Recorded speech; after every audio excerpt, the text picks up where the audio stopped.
Praise the Lord. தேவனுக்கு மகிமை உண்டாவதாக. ஆண்டவரும் இரட்சகருமாய் இருக்கிற இயேசு கிறிஸ்துவின் நாமத்தினாலே உங்கள் யாவரையும் இந்த காலை வேளையில் நான் வாழ்த்துகிறேன். இந்த நாளுக்கான தேவனுடைய வார்த்தை நீதிமொழிகள் 3வது அதிகாரம் அதனுடைய 26வது வசனத்தை நான் வாசிக்கிறேன். கர்த்தர் உன் நம்பிக்கையாயிருந்து உன் கால் சிக்கிக் கொள்ளாதபடி காப்பார் என்று எழுதப்பட்டிருக்கிறது. என கண்பானவர்களே, இந்த வசனத்தின்படி நம்முடைய பாதுகாப்பு கர்த்தரிடம் இருக்கிறது. அவர் நம்மை காக்கக்கூடியவராயிருக்கிறார். நம்முடைய கால் சிக்கிக் கொள்ளாதபடி நம்மை பாதுகாக்க அவர் வல்லவராயிருக்கிறார்.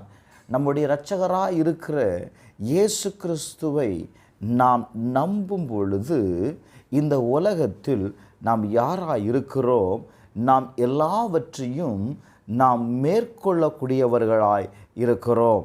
வேதத்தில் நீங்கள் வாசிப்பீர்களே, ஆனால் அங்கே எழுதப்பட்டிருக்கிறது, நன்றாக கவனியுங்கள்.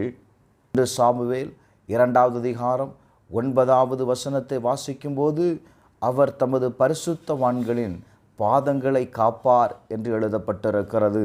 சங்கீதம் 91:3வது வசனத்தை வாசிப்பீர்களே, ஆனால் அவர் உன்னை வேடனுடைய கண்ணிக்கும் பாழாக்கும் கொள்ளை நோய்க்கும் தப்புவிப்பாய் என்று எழுதப்பட்டிருக்கிறது.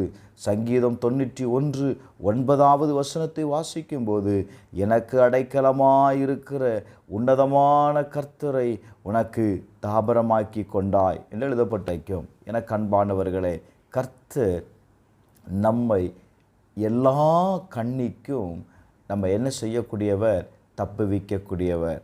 வேதத்தில் வாசிக்கும்போது, அவரை நீங்கள் தாபரமாக்கி கொண்டீர்கள், அவரை உங்களுக்கு அடைக்கலமாக்கி கொண்டீர்கள்.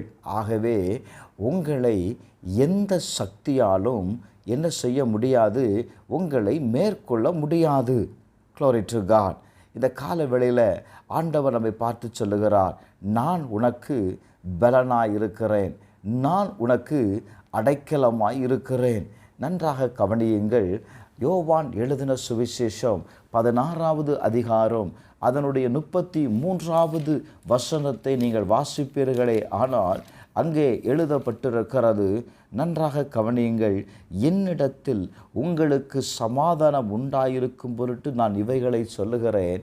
உலகத்தில் உங்களுக்கு உபத்திரவம் உண்டு, ஆனாலும் திடங்கொள்ளுங்கள், நான் உலகத்தை என்ன செய்திருக்கிறேன், நான் ஜெயித்திருக்கிறேன். ஹல்லேலூயா.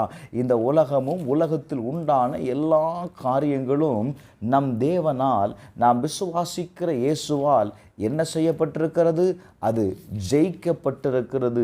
நமக்கு அவருடைய உயிர்த்தெழுதல் ஒரு ஜெயமுள்ள வாழ்க்கையை நமக்கு கொடுத்திருக்கிறது.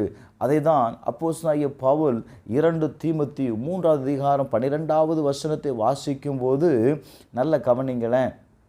இந்த உலகத்தில் தேவபக்தியாய் நடக்கிற மனதாய் இருக்கிற யாவரும் என்ன செய்வார்கள், துன்பப்படுவார்கள். ஆனாலும் அவர்கள் என்ன செய்ய முடியும் அப்படின்னா, அந்த துன்பத்திலிருந்து, அந்த போராட்டத்திலிருந்து அவர்களால் என்ன செய்ய முடியும், எல்லாவற்றையும் மேற்கொள்ள முடியும். ஹல்லேலூயா. வேதத்தில் வாசிக்கும்போது, ரோமர் எழுதின நிருபமும் 8வது அதிகாரம் 37வது வசனத்தை நீங்கள் வாசிப்பீர்களே, ஆனால் அங்கே எழுதப்பட்டிருக்கிறது, இவை எல்லாவற்றிலேயும் நாம் நம்மில் அன்பு கூறுகிறவராலே முற்றும் ஜெயம் கொள்ளுகிறவர்களாயிருக்கிறோம். நம்மிடத்தில் அன்பு கூறுகிற இயேசு கிறிஸ்துவாலே நாம் யாராயிருக்கிறோம், நமக்கு முன்பாய் இருக்கிற எல்லா சூழ்நிலைகளிலிருந்து நாம் ஜெயத்தை பெற்றுக்கொள்ளக்கூடியவர்களாயிருக்கிறோம். எனக்கு அன்பானவர்களே, இந்த வாரம் முழுவதும் நீங்கள் கர்த்தரை நாம் நம்பிக்கையாய் வைத்து கொள்ளுவோம். கர்த்தர் நமக்கு முன்பாய் இருக்கிற எல்லா காரியங்களையும் மேற்கொள்வதற்கு வேண்டிய பலனை ஆண்டவர் நமக்கு தருவாராக. 1 யோவான் 5வது அதிகாரம் 5வது வசனத்தை நீங்கள் வாசிப்பீர்களே, ஆனால் அங்கே எழுதப்பட்டிருக்கிறது, இயேசுவானவர் தேவனுடைய குமாரன் என்று விசுவாசிக்கிறவனே அன்றி உலகத்தை ஜெயிக்கிறவன் யார் என்று எழுதப்பட்டிருக்கிறது. உலகத்தை யாரால் ஜெயிக்க முடியும் அப்படின்னா, குமாரனாய் இருக்கிற இயேசு கிறிஸ்துவை விசுவாசிக்கிறவனால் மட்டும்தாங்க இந்த உலகத்தில் இருக்கிற போராட்டங்களை, இந்த உலகத்தில் வருகிற சோதனையை, இந்த உலகத்தில் வருகிற துன்பங்களை ஜெயிக்க முடியும். ஆகவே இந்த காலவேளையில் ஆண்டவர் சொல்லுகிறார், குமாரனாயிருக்கிற இயேசு கிறிஸ்துவின் மீது நம்பிக்கை வையுங்கள். உங்களால் இந்த வாரம் முழுவதும் கர்த்தர் உங்கள் கால்களை சிக்கிக்கொள்ளாதபடி பாதுகாப்பார். ஜெபிப்போமா? எங்கள் அன்பின் பரலோக பிதாவே, இயேசுவின் நாமத்தில் ஜெபிக்கிறேன்.